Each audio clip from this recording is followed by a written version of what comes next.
안녕하세요. 파상관제인 홍현필 변호사입니다. 네, 오늘은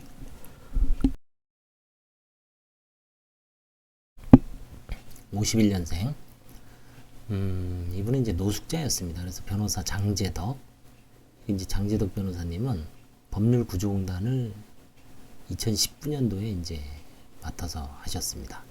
2020년도에는 또 바뀌실지 어떨지 모르지만, 하여튼 2019년까지는 장제덕 변호사님이 이제 공익 차원에서 구조공단에서 이제 수고를 하셨는데요. 이건 이제 장제덕 변호사님이 한 사건은 그야말로 이제 사회에 가장 좀 어려우신 분들을 이제 발굴해서 주로 이제 서울금융복지재단에서 이제 이쪽을 격려하게 되어 있습니다. 구조공단 자체적으로도 아마 하는 사건이 있을 수도 있고요. 이 사건은 이제 뭐 당연히 한가는 없었고요. 폐지가 됐습니다. 한가 포기 신청이 있었는데 뭔지 한번 볼까요? 주로 거주지는 화성, 청주, 포항, 관악구, 사상구, 영등포, 관악구. 이 2018년까지는 고시원에 있었습니다. 주로. 그 다음에 이제 최근에 LH공사 본인 부담금 50만원 내고 5,500만원 임차지에서 7만원 내면서 거주하고 있습니다. 이게 우리나라가 이제 사실 복지제도가 만만치가 않습니다. 이 비용도 마찬가지고요. 그래서 기초생활수급자면은 어느 정도는 이제 보장을 해줍니다. 어떻게 보면 그 기초생활수급자 바로 밑에 있는 차상위 계층인가요? 그분들이 더 어려울 수가 있어요.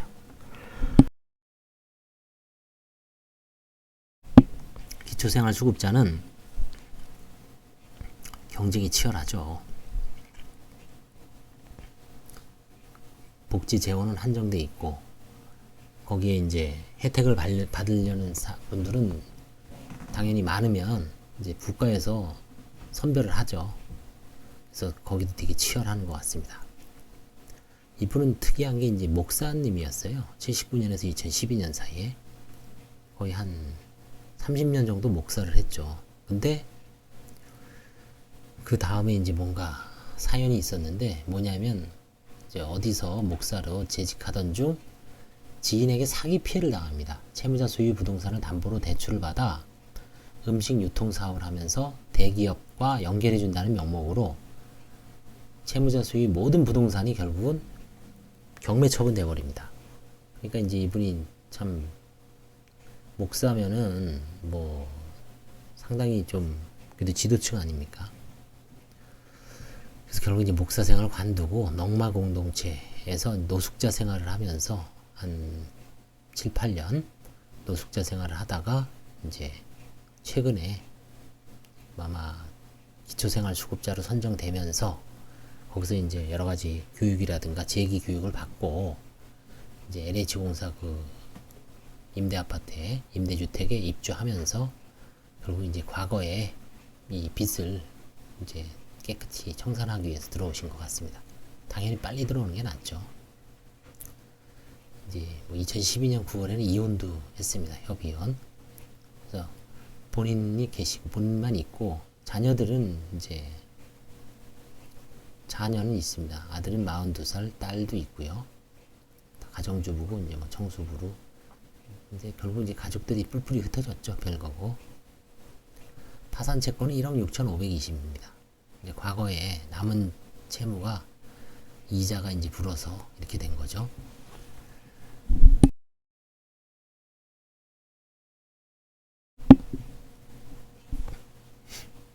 현재 채무자 명의 재산은 딱 50만 원입니다. 관악구에 있는 임대주택. 그리고 이건 LH공사, 주택공사, 한국토지주택공사죠. 주택공사에서 이제 본인 부담금 50만 원만 내고 4,950만 원은 LH공사의 돈이죠. 명의도 LH공사가 저거 하고 있고요. 당연히 이건 한가 포기고 뭐 그렇습니다. 그래서 부친이 75년도에 돌아가셨고요. 모친은 2009년 사망, 상속재산은 없습니다.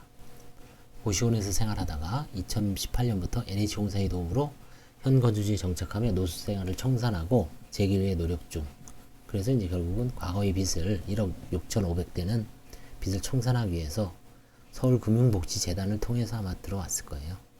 현재 주거지 임차보증 50만 원이 유일한 재산이고 빨리 파산 절차 폐지, 면책 절차 종료 의견으로 올렸습니다.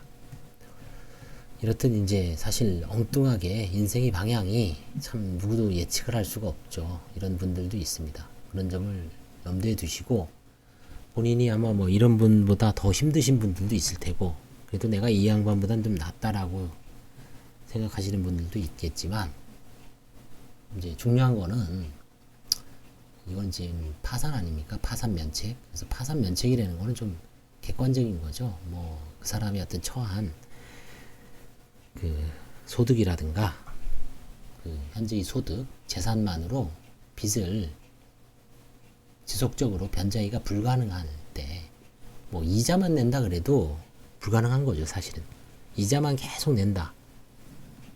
그것도 사실은 파산 상태라고 봐야 돼요. 이자만 내도 원리금을 뭐 같이 상환을 해서 본인의 소득으로 그래도 맨 수년 내에 갚을 수 있을 정도로 그게 나온다. 그러면 모르겠지만 그야말로 이자만 내다가 버틴다. 자기 쓸 거 쓰고 뭐 쓰는 게 이제 기초생활 정도 최저 생계를 유지하면서 남은 돈으로 이자만 낸다고 해도 제가 보기에는 파산입니다. 파산. 빨리 파산 면책 받으셔야 돼.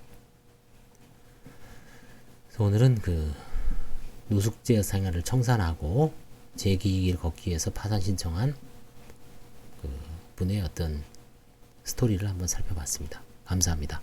도움이 되셨다면 좋아요와 구독을 눌러주시기 바랍니다.